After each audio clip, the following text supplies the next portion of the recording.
sini yang pertama ada uraian materi. Menentukan besaran dividen payout ratio mempunyai keterkaitan dalam kebijakan dividen. Dividen yang telah dibagikan kepada pemegang saham memiliki persentase dengan memiliki skala besar dari laba bersih setelah pajak. Dalam menentukan keputusan pembelanjaan, perusahaan mempunyai bagian yang saling mempengaruhi pada keputusan dividen.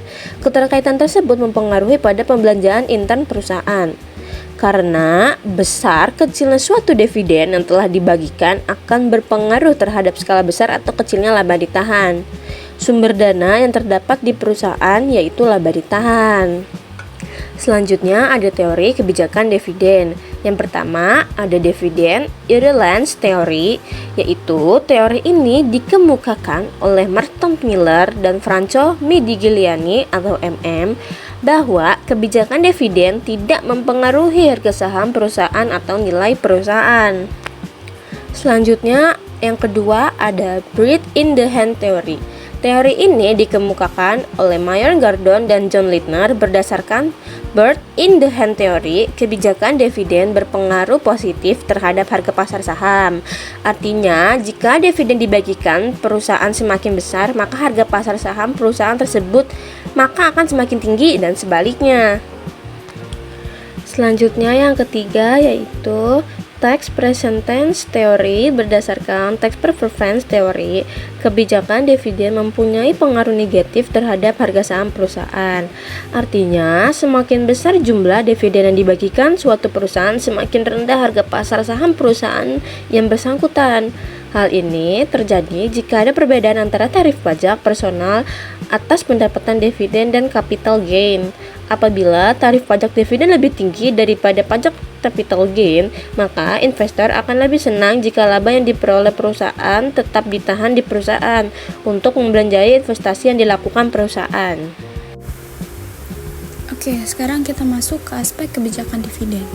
Yang A itu ada stabilitas dividen pembayaran yang dilakukan atas dividen perusahaan stabil, memiliki kemungkinan lebih baik dari waktu ke waktu jika terdapat perbandingan dengan perusahaan yang melakukan pembayaran dividen bersifat fluktuasi.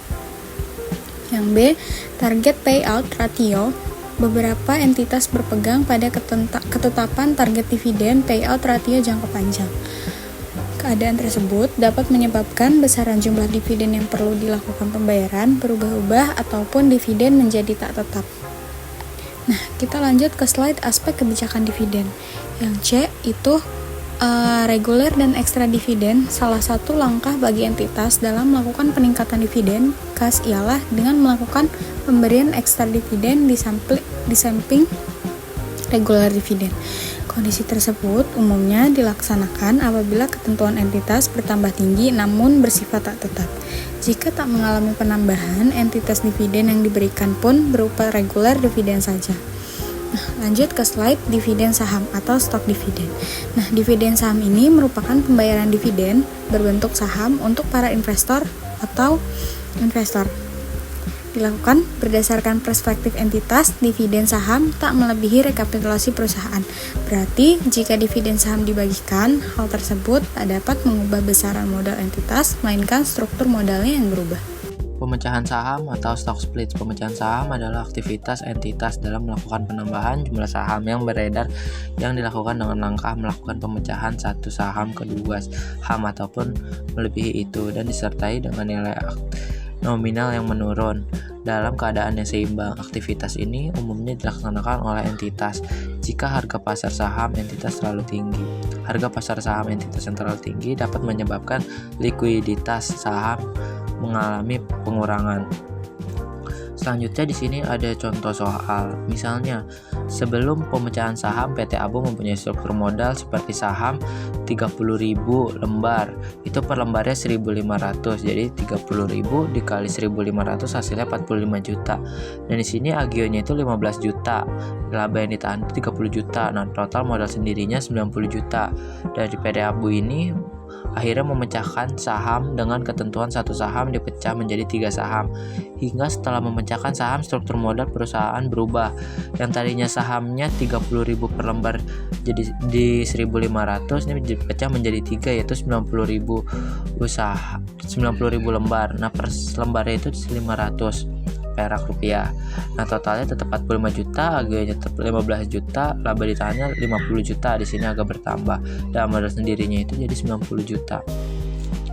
Selanjutnya ada yang keempat, yaitu pembelian saham kembali atau repurchase of stocks, yaitu pembelian kembali saham ialah sebagian dari keputusan dividen. Keputusan tersebut dicapai jika entitas memiliki kas yang lebih, sedangkan tak terdapat kesempatan dalam melakukan penanaman modal yang dapat memberikan keuntungan. Nah, jika terdapat pajak atau biaya transaksi, opsi itu pun menurut teoritis tak berbeda untuk investor. Apabila membeli saham, jumlah saham yang beredar pun mengalami pengurangan hingga akan menambahkan pendapatan per saham atau EPS, serta dapat mengarahkan agar peningkatan harga pasar saham dapat terjadi.